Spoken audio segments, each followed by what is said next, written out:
11 मई, आज से एक महीने पहले 11 मई को देश की सर्वोच्च अदालत, सबसे बड़ी अदालत सुप्रीम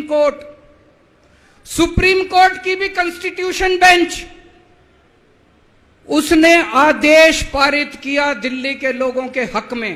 के 8 दिन के बाद, एक हफ्ते के बाद 19 मई को देश के प्रधानमंत्री ने सुप्रीम कोर्ट के आदेश को खारिज कर दिया। दोस्त, 75 साल के भारत के इतिहास में पहली बार एक प्रधानमंत्री आया है जो कहता है मैं सुप्रीम कोर्ट को नहीं मानता। पूरे देश के लोग स्तब्ध हैं, पूरे देश के लोगों को यकीन नहीं हो रहा, इतना अहंकारी प्रधानमंत्री। देश के गली गली में चर्चा हो रही है, घर घर में चर्चा हो रही है, ये मोदी जी को क्या हो गया, इतना अहंकार हो गया इनको, इतना अहंकार हो गया इनको।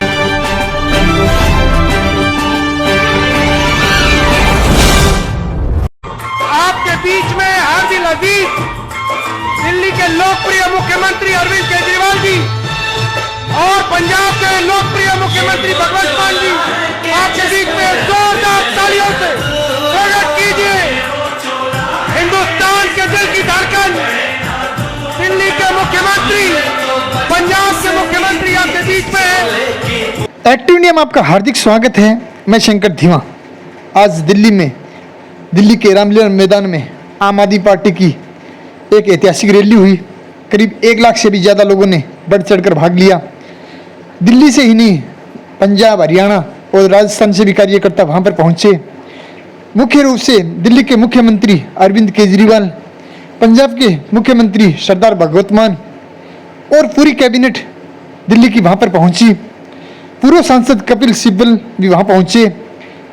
आम आदमी पार्टी के वरिष्ठ नेताओं ने वहाँ पहुँचकर पार्टी के मान सम्मान के साथ अपने कार्यकर्ताओं के साथ वहाँ पहुँचे। विधायक दल के नेता भी वहाँ पहुँचे। ब्रिजवासन के विधायक भूपेंद्र सिंह जून, ककरौला के विधायक गुलाब सिंह और पालम की विधायिका भावना गौड़ भी वहाँ पर पहुँची। और अरविंद केजरीवाल ने सीधे तौर पर केंद्र सरकार और मोदी सरकार पर जमकर निशाना साधा और उन्होंने साफ तौर पर कह दिया कि मोदी सरकार तानाशाही सरकार है, वो तो सुप्रीम कोर्ट को भी नहीं मानती है, जनता की भला कैसे कर सकती है और भलाई के लिए काम करने के लिए फील्ड में उतरना होता है। लेकिन ये सरकार तो अपने सांसदों की मनमानी के हिसाब से आगे बढ़ रही है। जिसको चाहे उनको मारते हैं, जिनके चाहे उनके घर में सीबीआई भेजते हैं, ईडी भेजते हैं और ये सब ज़्यादा दिन चलने वाला नहीं है।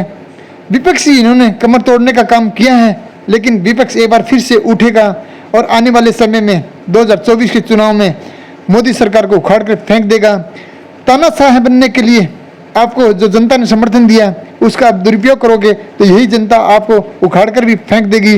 और उन्होंने साफ तौर पर कहा कि आने वाले समय में हम मिलकर सरकार का मुकाबला करेंगे और हम विपक्षी नेताओं के साथ मिलकर, विपक्षी पार्टियों के साथ मिलकर एक साथ सरकार के खिलाफ 2024 में उतरेंगे और आने वाले समय में सरकार की कील से कील बजाने का हम काम करेंगे। और उन्होंने साफ तौर पर कहा कि चौथी पास राजा हमेशा ही एक कहानी के रूप में ही नहीं, एक निजी जिंदगी के रूप में भी भारत में आगे आया है और उन्होंने पूरे हिंदुस्तान को बेच कर रख दिया है। 70 साल का कर्जा उन्होंने 9 साल में ही कर दिया। और उन्होंने कहा कि जो दिल्ली सरकार को अधिकार हमें मिले थे उनका वो दुरुपयोग कर रहे हैं और सत्ता के नशे में आकर हमें वो बर्बाद करने का जो काम कर रहे हैं, यह दिल्ली की जनता ज़्यादा सुनने वाली है नहीं। और आने वाले समय में हम उनके बारे में एक एक चीज़ का हिसाब हम लेंगे। जानिए केजरीवाल जी ने क्या कहा। हमारे वकील अभिषेक मनु सिंघवी साहब ने दिल्ली के लोगों की तरफ से लड़ाई लड़ी। सबसे पहले मैं आज इस मंच से सिंघवी साहब का भी दिल्ली के लोगों की तरफ से शुक्रिया अदा करता हूं, जिन्होंने दिल्ली के लोगों को उनका हक दिलाया। दोस्तों, 11 मई, आज 11 जून है, आज से एक महीने पहले 11 मई को देश की सर्वोच्च कॉन्स्टिट्यूशन बेंच, उसने आदेश पारित किया दिल्ली के लोगों के हक में। और उसके 8 दिन के बाद, एक हफ्ते के बाद 19 मई को देश के प्रधानमंत्री ने सुप्रीम कोर्ट के आदेश को खारिज कर दिया। दोस्तों, देश की सबसे बड़ी अदालत के फैसले को प्रधानमंत्री ने खारिज कर दिया। प्रधानमंत्री कहते हैं मैं सुप्रीम कोर्ट को नहीं मानता। 75 साल के भारत के इतिहास में पहली बार एक प्रधानमंत्री आया है जो कहता है मैं सुप्रीम कोर्ट को नहीं मानता। पूरे देश के लोग स्तब्ध हैं। पूरे देश के लोगों को यकीन नहीं हो रहा, इतना अहंकारी प्रधानमंत्री को इतना अहंकार। देश के गली गली में चर्चा हो रही है, घर घर में चर्चा हो रही है, ये मोदी जी को क्या हो गया, इतना अहंकार हो गया इनको, इतना अहंकार हो गया इनको। दोस्तों, देश के अंदर अब जनतंत्र खत्म हो रहा है। इसी को तानाशाही कहते हैं, इसी को हिटलर शाही कहते हैं, जनतंत्र खत्म होना कहते हैं। मैं बताना चाहता हूं आखिर इस सुप्रीम कोर्ट के आदेश में ऐसा क्या है। सुप्रीम कोर्ट ने ऐसा क्या कह दिया कि प्रधानमंत्री जी कह रहे हैं कि मैं सुप्रीम कोर्ट के आदेश को नहीं मानता। सुप्रीम कोर्ट ने अपने आदेश में बोला कि भारत एक जनतंत्र है, भारत में जनता सुप्रीम है, जनता अपनी सरकार चुनती है, उस सरकार को जनता के काम करने का पूरा अधिकार होना चाहिए। दिल्ली में भी लोग सरकार चुनते हैं, दिल्ली की सरकार को भी, जिस भी सरकार को दिल्ली के लोग चुनते हैं, चाहे इस पार्टी की सरकार हो चाहे उस पार्टी की सरकार हो।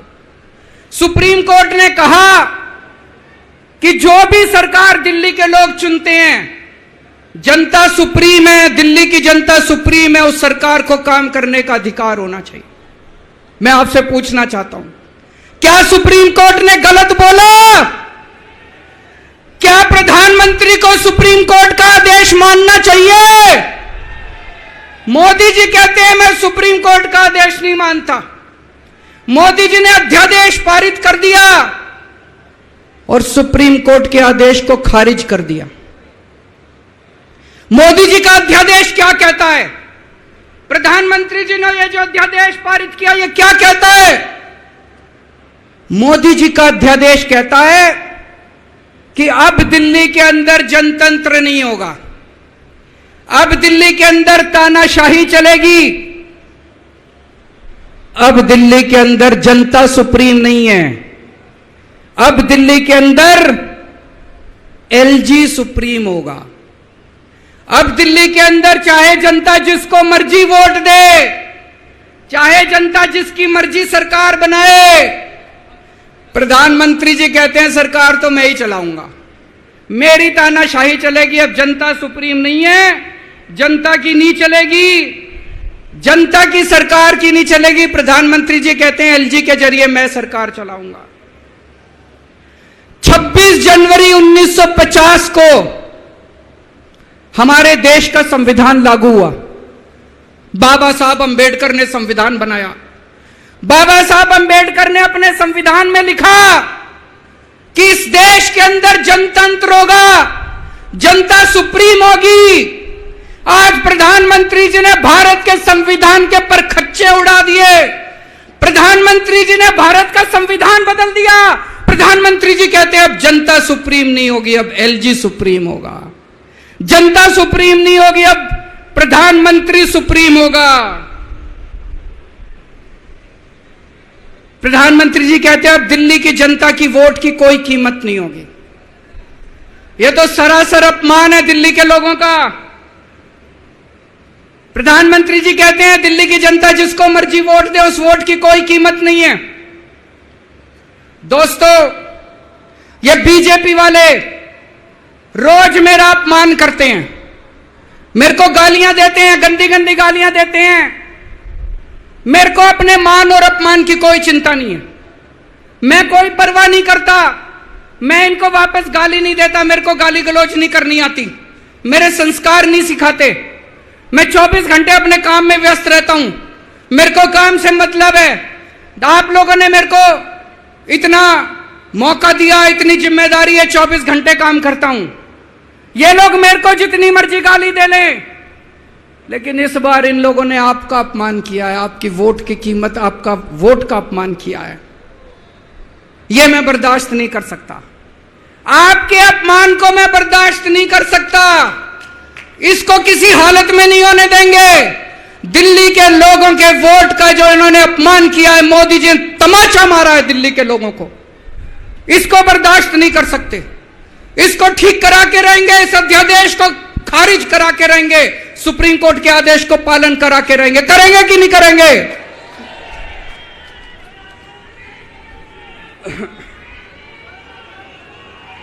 मैं पूरे देश में घूम रहा हूं, हर राज्य के अंदर गया मैं। पिछले दिनों पूरे देश के अंदर घूम रहा हूं, सारी पार्टियों के नेताओं से मिला। मैं आपको दिल्ली के लोगों को बताना चाहता हूं, देश के सारे लोग आपके साथ हैं। आप ये मत समझना आप अकेले हो, 140 करोड़ लोग आपके साथ हैं। वेस्ट बंगाल के लोग आपके साथ हैं, तमिलनाडु के लोग आपके साथ हैं, केरला के लोग आपके साथ हैं, महाराष्ट्र के लोग आपके साथ हैं, बिहार के लोग आपके साथ हैं, उत्तर प्रदेश के लोग आपके साथ हैं, मध्य प्रदेश के लोग आपके साथ हैं। 140 करोड़ लोग मिलके इस अध्यादेश का विरोध करेंगे, जनतंत्र को बचाएंगे दोस्तों। और मैं पूरे देश के लोगों को बोलना चाहता हूं, यह मत सोचना कि यह केवल दिल्ली वालों के साथ हुआ है। मुझे अंदर से पता चला यह मोदी जी का पहला वार है। ऐसा ही अध्यादेश, जो अध्यादेश आज दिल्ली में पारित किया गया, जिस अध्यादेश के जरिए दिल्ली वालों की ताकत खत्म कर दी गई, इस अध्यादेश के जरिए, जिस अध्यादेश के जरिए दिल्ली के अंदर आज तानाशाही लागू की जा रही है, कल यही अध्यादेश राजस्थान के लिए लाया जाएगा, कल यही अध्यादेश पंजाब के लिए लाया जाएगा, कल यही अध्यादेश मध्य प्रदेश के लिए लाया जाएगा, कल यही अध्यादेश महाराष्ट्र के लिए लाया जाएगा। इसे अभी रोकना पड़ेगा, सबको मिलकर अभी रोकना पड़ेगा दोस्तों। चारों तरफ भ्रष्टाचारी भ्रष्टाचार फैला हुआ है, इनको समझ ही नहीं आ रहा भ्रष्टाचार दूर कैसे करें। जीएसटी की वजह से व्यापारियों का बेड़ा गर्क हुआ पड़ा है, इनको समझ ही नहीं आ रहा जीएसटी को कैसे ठीक करें। पूरे देश का रेलवे में मेरी आप लोगों से गुजारिश है, एक टेस्ट करके देखना, कोई second class AC, third AC, second class की टिकट खरीद लेना, सेकंड क्लास स्लीपर की। एक बारी रेल में जाके देखो इन्होंने रेलवे का क्या हाल कर दिया, पूरी रेलवे का बेड़ा गर्क कर दिया। अच्छा खासा चलता हुआ रेलवे इन्होंने बेड़ा गर्क कर दिया इन लोगों ने। 2002 में प्रधानमंत्री जी गुजरात के मुख्यमंत्री बने, 12 साल गुजरात के मुख्यमंत्री रहे। पिछले 9 साल से देश के प्रधानमंत्री हैं। 21 साल हो गए मोदी जी को राज करते करते, 21 साल। 2015 में मैं दिल्ली का मुख्यमंत्री बना, मेरे को 8 साल हो गए दिल्ली पे राज करते करते। आज मैं चैलेंज करता हूं और देश की जनता को अपील करता हूं, मोदी जी के 21 साल, मेरे 8 साल, दोनों के देख लो किसने ज्यादा काम किया। केजरीवाल ने ज्यादा काम करा, केजरीवाल ने 8 साल में ज्यादा काम करा कि मोदी जी ने 21 साल में ज्यादा काम करा। अरे इनसे काम तो होता नहीं है, देश के अंदर जो अच्छा काम करता है उसको रोकने की कोशिश करते हैं। ये आज दिल्ली के सारे अच्छे काम रोकना चाहते हैं कि केजरीवाल ने इतने स्कूल बना दिया, आपने क्या किया? उनके पास कोई जवाब नहीं है। अभी पिछले साल मैं गुजरात का चुनाव लड़ने गया, वहां पे हर आदमी, गुजरात के हर आदमी के मुंह पे था, अरविंद जी आपने स्कूल इतने अच्छे कर दिए, आपने दिल्ली में स्कूल बच्चों की शिक्षा इतनी अच्छी कर दी, तो एक दिन प्रधानमंत्री जी ने सोचा कि मैं भी जाके स्कूल में फोटो खिंचवाऊंगा। पूरे गुजरात में ढूंढने से उनको एक स्कूल नहीं मिला जिसमें मोदी जी फोटो खिंचवा ले। एक स्कूल, 30 साल से गुजरात में बीजेपी की सरकार है, एक स्कूल नहीं मिला। इनको एक स्टूडियो के अंदर टेंट लगा के एक क्लास, फर्जी क्लास बनानी पड़ी। 10 बच्चे बुलाए, डेस्क लगाए, वहां पे मोदी जी एक बच्चे के साथ बैठे और उन्होंने फोटो खिंचवाई।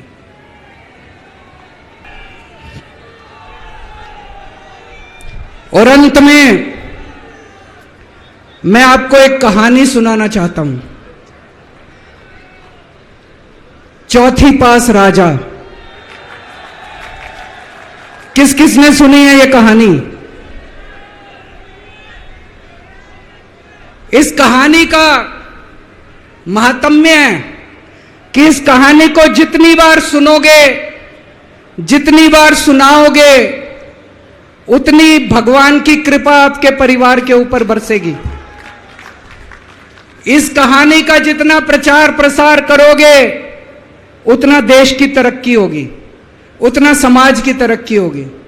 तो जिन लोगों ने कहानी सुनी है वो भी बड़े ध्यान से दोबारा सुनना, अच्छे से सुनना और इसका खूब प्रचार प्रसार करना। यह कहानी एक राजा की है, एक चौथी पास राजा की कहानी है, एक अहंकारी राजा की कहानी है, एक भ्रष्टाचारी राजा की कहानी है। आप लोगों ने राजा और रानी की कई कहानियां सुनी होंगी। इस कहानी में राजा तो है, रानी नहीं है।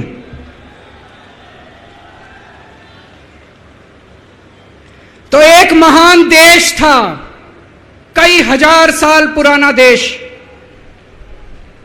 उस देश के एक गांव में एक बच्चा पैदा हुआ, बहुत गरीब घर में एक बच्चा पैदा हुआ। तो जैसे गांव के अंदर बच्चा पैदा होने पे ज्योतिषी आते हैं, ज्योतिषी आके बच्चे का भविष्य बताते हैं, ऐसे गांव का ज्योतिषी आया, उसने बच्चे की कुंडली देखी और बच्चे की मां को बोला कि माई, तेरा बेटा बड़ा होके बहुत बड़ा सम्राट बनेगा। माई को समझ नहीं आया, मैं इतनी गरीब, मेरा परिवार इतना गरीब, मेरा बेटा सम्राट कैसे बनेगा। खैर, बच्चा धीरे धीरे बड़ा होने लगा। गांव के सरकारी स्कूल में उसका एडमिशन करा दिया। उसका पढ़ने लिखने में मन नहीं लगता था। पढ़ते पढ़ते, क्लास करते करते चौथी में आके उसने नाम कटवा लिया। उसका पढ़ाई लिखाई में मन नहीं लगता था। बगल में, गांव के बगल में एक रेलवे स्टेशन था। घर में बहुत गरीबी थी। वो बच्चा वहां स्टेशन पे जाके चाय बेचने लगा।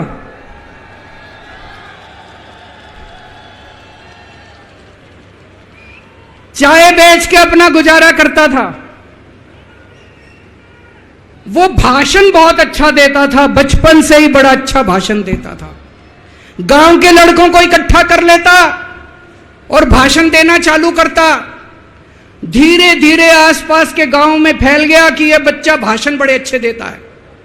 आसपास के लड़के भी इकट्ठे हो गए और जो मर्जी टॉपिक हो भाषण देना चालू कर देता था और रुकता ही नहीं था, घंटों घंटों तक भाषण देता रहता था। बच्चा बड़ा हुआ।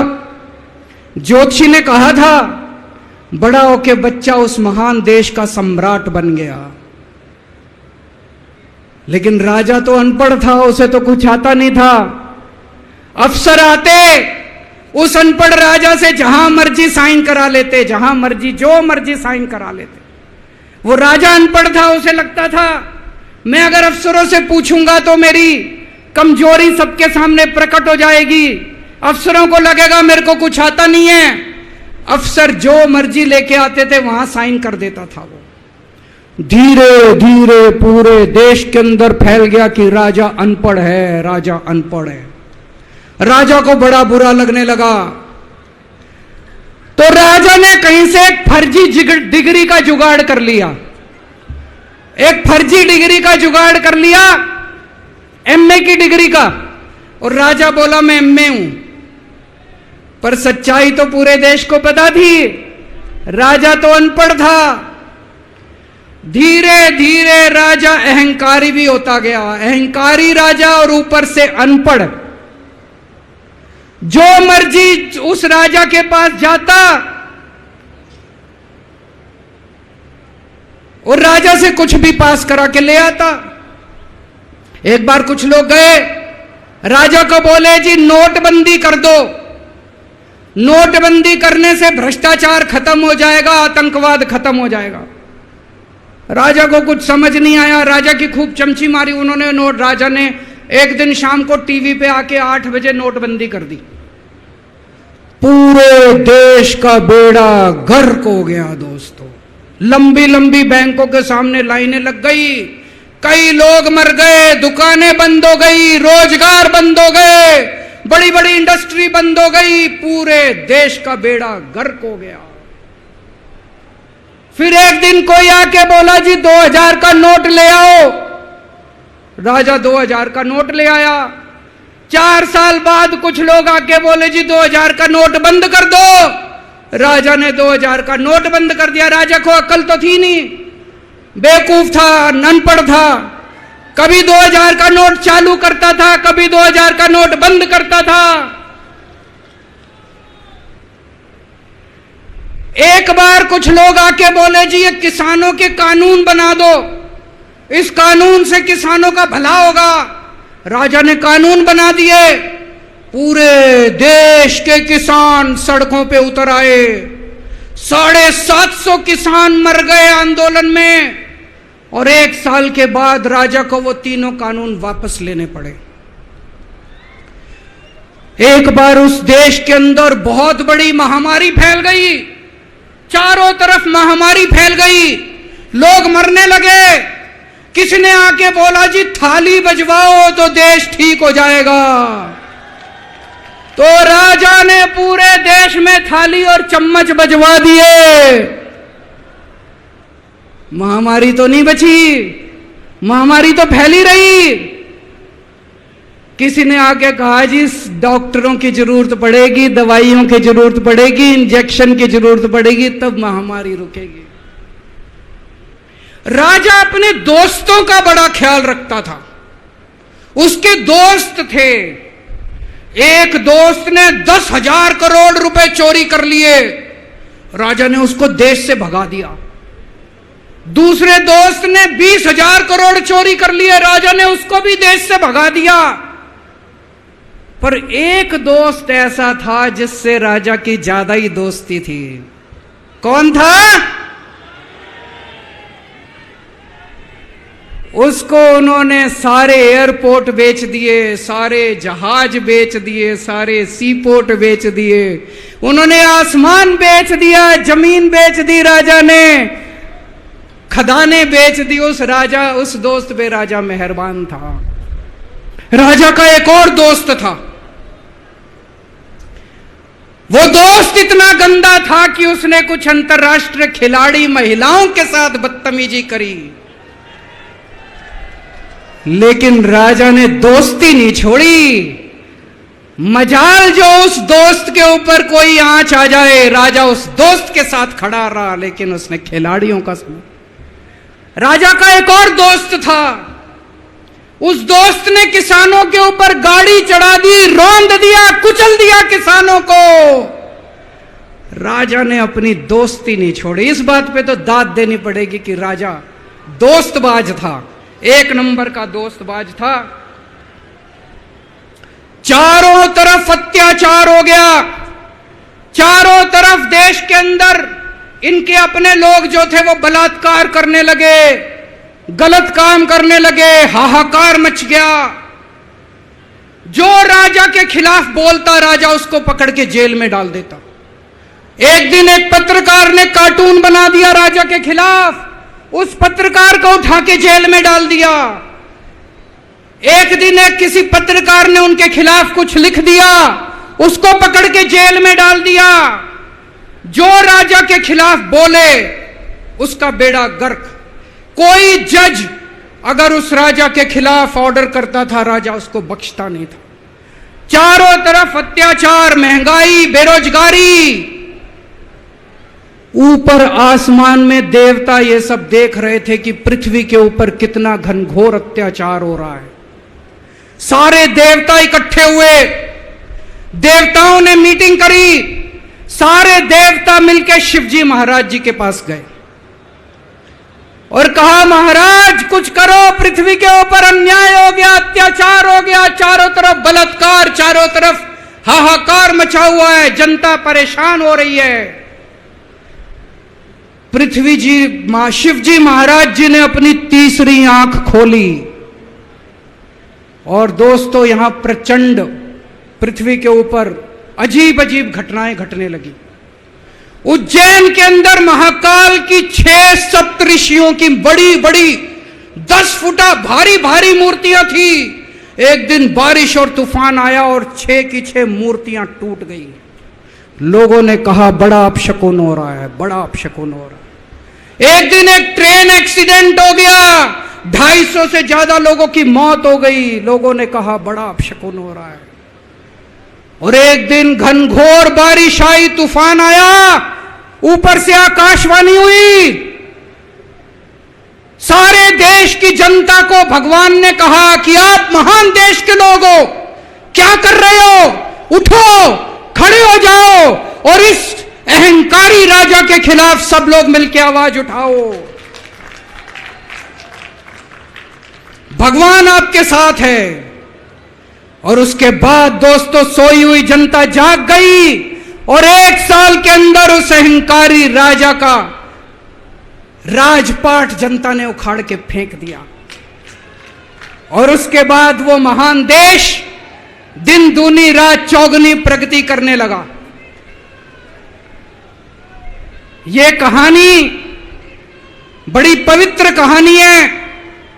इस कहानी को सुनने से और सुनाने से परिवार का, समाज का और देश का बहुत भला होता है। इसे ज्यादा से ज्यादा शेयर कीजिए, ज्यादा से ज्यादा लोगों तक पहुंचाइए ताकि ज्यादा से ज्यादा लोग इसे सुन सकें, इसे समझ सकें।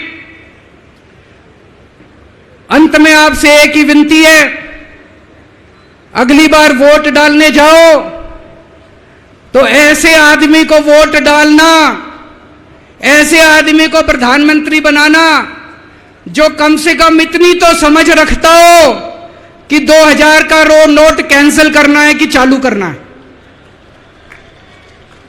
कपिल सिब्बल साहब एक बहुत अच्छी लड़ाई लड़ रहे हैं। इनकी एक वेबसाइट है इंसाफ के सिपाही। आप लोग, सब लोग ज्यादा से ज्यादा इस वेबसाइट पे जाके इसको लॉगिन करें, रजिस्टर करें और हम सब लोगों को मिलके अपने महान देश भारत देश के लिए काम करना है। भारत माता की